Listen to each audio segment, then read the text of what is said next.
சென்சாருக்கு apply பண்ண படம் வந்து ஓவர் வயலன்ஸா இருக்கு, சண்டை காட்சிகள் அதிகமாக இருக்கு, ரத்தம் தெறிக்க தெறிக்க அடிக்கிறாங்க அப்படின்னு கிட்டத்தட்ட 64 இடத்துல படத்துக்கு கட்டு கொடுக்குறாங்க.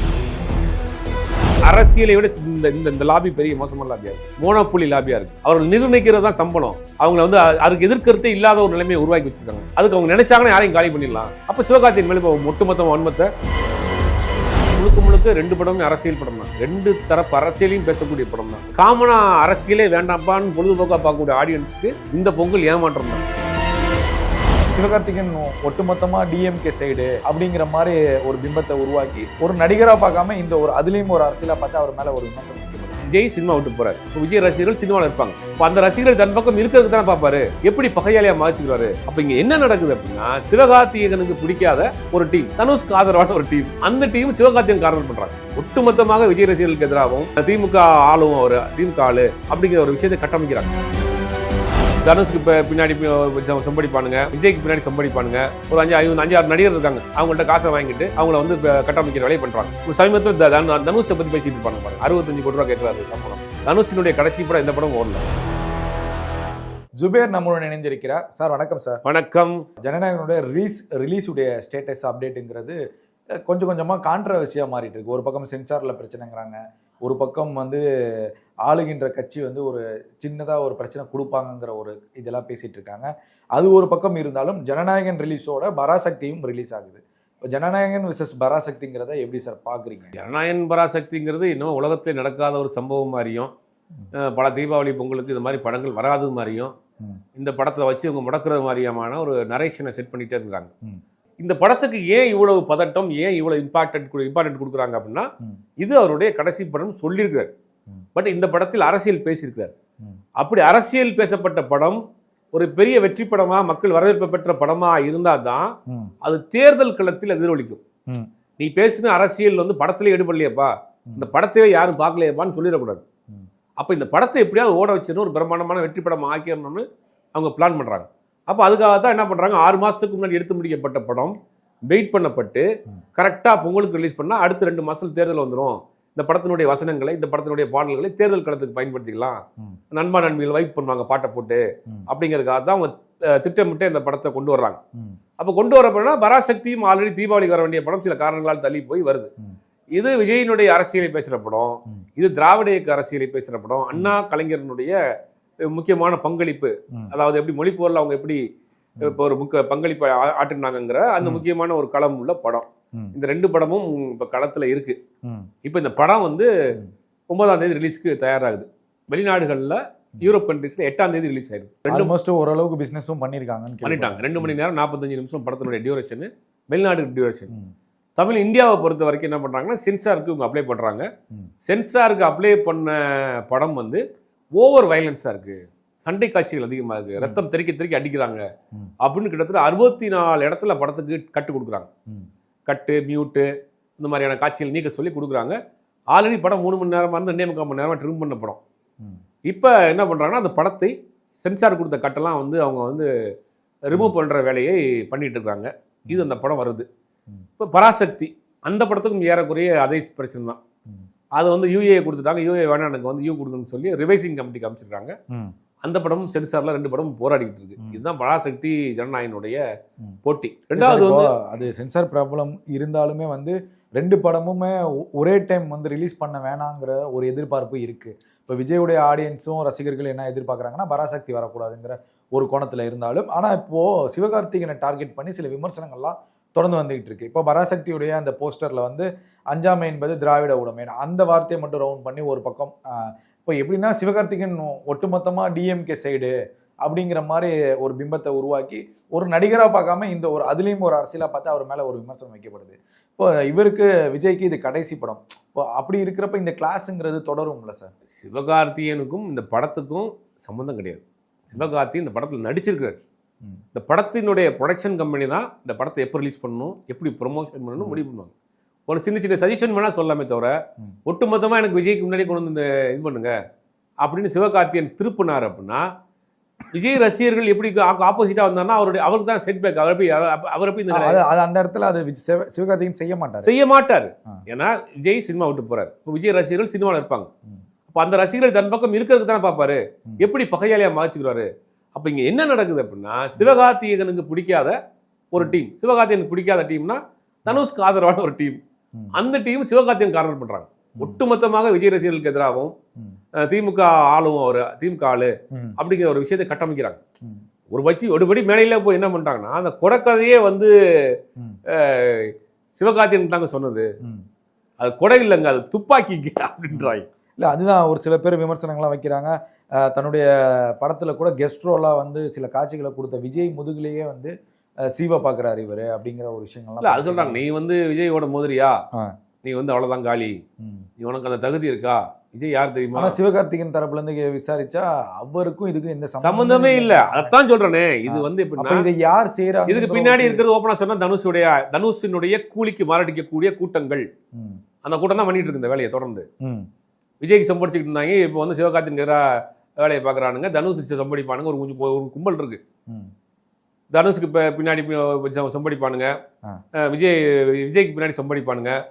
ஒரு 5-6 நடிகர் இருக்காங்க, அவங்கள்ட்ட காசை வாங்கிட்டு அவங்கள வந்து கட்டமைக்கிற வேலையை பண்றாங்க. சமீபத்தில் தனுஷை பத்தி பேசிட்டு இருப்பாங்க, 65 கோடி ரூபா கேட்கறாரு சம்பளம். தனுஷினுடைய கடைசி படம் இந்த படம் ஓடல. இல்ல அதுதான் இப்போ அது என்ன, இந்த பராசக்தியில கூட தனுஷ்க்கு கிடைக்கிற வாய்ப்பு தான் கொஞ்சம் கொஞ்சமா போயிட்டு சுதா வீட்டுல உட்காந்து வாசல்ல உட்காந்து இந்த கதையை கைப்பற்றின சிவகார்த்திகேயன் சொல்லி விமர்சனங்கள்லாம் வைக்க. இந்த படம் வந்து ரொம்ப தனிநபர் தாக்குதல்ல இப்ப இறக்கி ரொம்ப எச்சத்தனமா பண்றான்னு வச்சுங்களேன். ஒரு வார்த்தை பண்ணணும்னா, காசை வாங்கிட்டு காசை வாங்குற காசுக்கு ஓவரா கூறிக்கிட்டு வந்து இந்த படம் எப்படி ஆரம்பிக்கப்பட்டதுன்னா, இந்த படம் வந்து சூர்யாவாக ஆரம்பிக்கப்பட்ட படம், புறநானூறுன்னு சொல்லி சூர்யாவுக்கு ஆரம்பிக்கப்பட்ட படம். சூர்யா அது இந்திய மையப்படுத்தி வரப்பட்ட படம்னால அவர் வந்து வேணாங்கிறார். வேணான்னு அந்த ப்ராஜெக்ட் கேன்சல் பண்ணப்படுது. அது அப்படியே தனுஷ்ட போகுது, தனுஷை போய் சிம்புட்ட போகுது, பல்வேறு நடிகர்கள்ட்ட போய் தான் கடைசியில வந்து சிவகார்த்திகேயன் வந்து நிக்குது அந்த படம். அப்படிங்கும் போது இது எப்படி வந்து இவர் கொடுத்த வாய்ப்பை சூர்யா கம்பெனில போய் தட்டி பறிச்சுட்டாரா சிவகார்த்திகேயன்? இப்போ சிவகார்த்திகேயன் தனுஷுங்கிற ஒரு போட்டி இருக்கு இல்லையா, அப்ப தனுஷுக்கு காசை வாங்கிட்டு தனுஷுக்கு வேண்டப்பட்ட ஆட்களா இருந்துக்கிட்டு சிவகார்த்திகேயன் மொத்தமா விஜய் ரசிகர்களுக்கு எதிராக திருப்புறது, விஜய் ரசிகர்கள் சிவகார்த்திகேயனுக்கு எதிராக திருப்புறது, விஜய் கேரியர் அவள் தான் முடிஞ்சு போச்சுங்கிறது, இந்த மாதிரியான ஒரு வேலையை வந்து தொடர்ந்து செஞ்சுக்கிட்டே இருக்கிறாங்க. இப்போ தனுஷ் விஜயோடைய ஃபேன்ஸை வந்து தனுஷ் கைப்பற்றணுங்கிற அந்த கும்பலுடைய நோக்கமா இருக்கு. இல்ல தனுஷ் சிவகார்த்திகேயன்ற ஒரு பிரச்சனை இருக்கு. அது தனுஷ் என்ன நினைக்கிறாருன்னா, நான் உருவாக்குனால்ன்ற அதுவே தப்பு. முதல்ல அதான் விஜய் டிவியில நடிச்சிட்டு இருக்கிறாரு, இவருக்கு ஒரு மெரினா படம் வாய்ப்பு இருக்கு. இந்த மெரினா படம் வாய்ப்புல இப்போ எனக்கு பர்சனலாக ஒரு அனுபவம் இருக்கு. நான் சிவகார்த்திகேயனை வச்சு ஒரு விளம்பர படம் எடுக்கிறதுக்காக பேசிட்டு இருக்கிறப்ப அப்போ சிவகார்த்திகேயன் என்ன சொன்ன, சிவகார்த்திகேயன் பேசல, அவருடைய சித்தப்பாவை தருவார் மேனேஜர் மாதிரி. அப்போ ஒரு அமௌண்ட் கேட்குறாங்க, இந்த விளம்பர படத்துக்கு ஒரு அமௌண்ட் கேட்குறாங்க. அப்போ மெரினாலாம் படம் ரிலீஸ் ஆகல. அப்போ ஒரு அமௌண்ட் கேட்குறாரு. அப்போ நான் என்ன சொன்னேன், இந்த அமௌண்ட் கிளைண்ட் கொடுக்க மாட்டாங்க, ஒரு சின்ன அமௌண்ட் குறைச்சிக்கலாம் அப்படின்னு. இந்த பார்க்கிங்கில் அந்த படம் வந்து அடுத்து மூவ் ஆகாமல் போயிடுச்சு, இந்த ஆடு மூவ் ஆகாமல் போயிடுச்சு. அப்புறம் மெரினா ரிலீஸ் ஆயிடுச்சு, படம் ஹிட்டு. அப்போ மெரினா ரிலீஸ் ஆன பிறகு தான் இவர் வந்து அந்த 3ல நடிச்சார், அப்போ வரிசையாக பண்ணார். அப்போ அவர் தனுஷ் வந்து அவருக்கு அடுத்த படம் இந்த படம் வாய்ப்பெல்லாம் கொடுத்தார். இப்போ என்னால் உருவாக்கப்பட்டவர் என்ன ஈக்குவலாக வாழ்ந்துகிட்டு இருக்கான் அப்படிங்கிற ஒரு போட்டி தனுஷ்க்கு இருக்கு. அந்த போட்டியை கக்குறதுக்கு என்ன பண்றாங்கன்னா, சில ஆட்களை ஏறி விட்டு சிவகார்த்திகேயன் அப்படி, சிவகார்த்திகேயன் நன்றி கெட்டவர், முதுகுல குத்திட்டாரு, சிவகார்த்திகேயனுடைய பொழப்பே இதுதான். பாத்தீங்களா விஜய் வந்து சிவகார்த்திகேயன் ஜனநாயகனுக்கும் அந்த பராசக்திக்கும் இந்த போஸ்டர் முதற்கொண்டு எல்லாத்துக்கும் காரணம் சிவகார்த்திகேயன் தனுஷினுடைய ஆதரவாளராக தனுஷிடம் மாசம் பணம் வாங்கக்கூடியவர்கள், தனுஷுக்கு சொம்படிக்கக்கூடியவர்கள் இந்த வேலையை செஞ்சுட்டு இருக்காங்க. அதுதான் சினிமாவை பார்க்காம இப்ப இந்த கடைசி சினிமா கிடையாதுங்க, அரசியலை விட இந்த லாபி பெரிய மோசமான லாபியா இருக்கு, மோனோபோலி லாபியா இருக்கு. அவர்கள் நிர்ணயிக்கிறது தான் சம்பளம், அவர் நிர்ணயிக்கிறது தான் வந்து ஒரு நடிகரை ப்ரமோட் பண்றது. சில கம்பெனியோட டைப் பண்ணியிருக்காங்க, இந்த ஸ்டார் கவுசிங் கம்பெனியோட டைப் போட்டு அந்த நடிகர்களை ப்ரமோட் பண்றது, அந்த மியூசிக் டேரக்டரை ப்ரமோட் பண்றது, அவங்களை வந்து அதுக்கு எதிர்க்கருத்தே இல்லாத ஒரு நிலைமையை உருவாக்கி வச்சிருக்காங்க. அதுதான் இங்க ஒரு மோனோபோலி மனப்பான்மையோட ஒரு விஷயம் போயிட்டு இருக்கு. அதுக்கு அவங்க நினைச்சாங்கன்னா யாரையும் காலி பண்ணிடலாம். அப்ப சிவகார்த்திகேயன் மேல ஒட்டுமொத்த வன்மத்தை விஜய்க்கு எதிராக திருப்பி விடுறாங்க, தனுஷ்க்கு எதிராக திருப்பி விடுறாங்க, நன்றி கட்டவன் அப்படி இப்படின்னு ஒட்டுமொத்தமாக கட்டமைக்கக்கூடிய வேலையை செஞ்சுட்டு இருக்காங்க. சினிமா கலாச்சாரமே டோட்டலா மாறிட்டு இருக்கு. இப்போ சினிமாவுக்கு பின்னாடி இருக்கக்கூடிய கலாச்சாரம் அது வந்து எப்படின்னா, முந்திலாம் ஒரு நடிகர்கள் வாய்ப்பு கேட்டு ஒரு கம்பெனிக்கு போவாங்க, இப்போ வந்து ஒரு ஏஜென்சியில கையெழுத்து போடுறாங்க. சமீபத்தில் ஒரு நடிகை மமிதா பைஜின்னு நமக்கு யாருன்னே தெரியாது. மமிதா பைஜிக்கு வந்து ஒரு கம்பெனியோட டைய போடுறாங்க, அவங்களுடைய கால் ஷீட் பார்க்குறது, அவங்க ப்ரொமோஷன் பார்க்குறது டைய போடுறாங்க. அந்த கம்பெனி தான் சம்பளம் ஃபிக்ஸ் பண்ணும். அந்த கம்பெனி தான் இவங்களை ப்ரொமோஷன் பண்ணுவாங்க. அவர் ஒரு சம்பளத்தை வாங்கி ஒரு பெர்சன்டேஜ் எடுத்துக்கிட்டு தான் கொடுப்பாரு. அந்த கம்பெனியோட டைய பண்ணோடனே அந்த கம்பெனியோட சில பேர் இங்கே டை பண்ணியிருக்காங்க. அப்போ அவங்க செய்தியை கொடுப்பாங்க. மமிதா பைஜ் யார் தெரியுமா, தெலுங்குல அப்படி பண்ணியிருக்காங்க, மலையாளத்தில் அப்படி பண்ணிருக்காங்க, மார்க்கெட் படம் வர்றதுக்கு முன்னாடி அவங்களை பற்றின டிமாண்ட் செய்திகளை கசியை விட்டுட்டு கரெக்டாக கொண்டு போய் இந்த படத்தை ஜனநாயகம் லாக் பண்ணுவாங்க. ஒரு பெரிய படத்தில் அவங்க நடிக்கிறாங்க, நடுவில் ஒரு படத்தில் நடிக்கிறாங்க. இது மாதிரி ஒவ்வொருத்தவங்களுக்கும் ப்ரொமோஷன் பண்ணி, இது ஒரு பெரிய நெட்வொர்க். இது ஒரு பெரிய நெட்வொர்க், மோனோபொலி நெட்வொர்க். அது பார்த்தீங்கன்னா இப்போ சமீபத்தில் பார்த்தீங்கன்னா டாப் 5ல இருக்கக்கூடிய எந்த நடிகருக்குமே ப்ரொடியூசர் கிடையாது.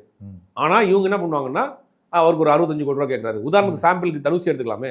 இப்போ தேராஸ்கின்னு ஒரு படம் வந்துச்சு, ஹிந்தி படம். அந்த படமும் சரியா போல, இட்லி கடையும் சரியா போல, அதுக்கு முன்னாடி வந்த அந்த குபேராங்கிற படமும் சரியா போல. ஆனால் படம் சரியா போல, ராயன் மட்டும்தான் ஓரளவுக்கு சுமாராக போச்சு. ஆனால் முதல் படத்துக்கும் இந்த படத்துக்கும் தனுஷ் வந்து 65 கோடி ரூபா சம்பளம் கேட்குறாரு, 65 கோடி ரூபா சம்பளம் கொடுக்குறாங்க அப்படின்னு ஒரு விஷயத்தை பரப்புறது. அப்போ ஒரு சம்பளம் முதற்கொண்டு இவங்க தான் நிர்ணயிக்கிறாங்க. இது ஒரு நரேஷனை செட் பண்ணி இவருக்கு மார்க்கெட் இருக்கு, இவருக்கு மார்க்கெட் இல்லை, பிடிச்சிருக்காரு அப்படிங்கிற ஒரு வேலையை தொடர்ந்து சினிமாக்குள்ள உட்காந்து பண்ணிட்டு இருக்காங்க. இப்போ ஜனநாயகன் இறுதி படமா இருந்தாலும் இப்போ விஜய் ரசிகர்களுக்குன்னு மட்டும் இல்லாம ஒட்டுமொத்த மக்களுமே வந்து விஜயோட இறுதி படம்னு சொல்லிட்டு ஆர்வமா போவாங்க.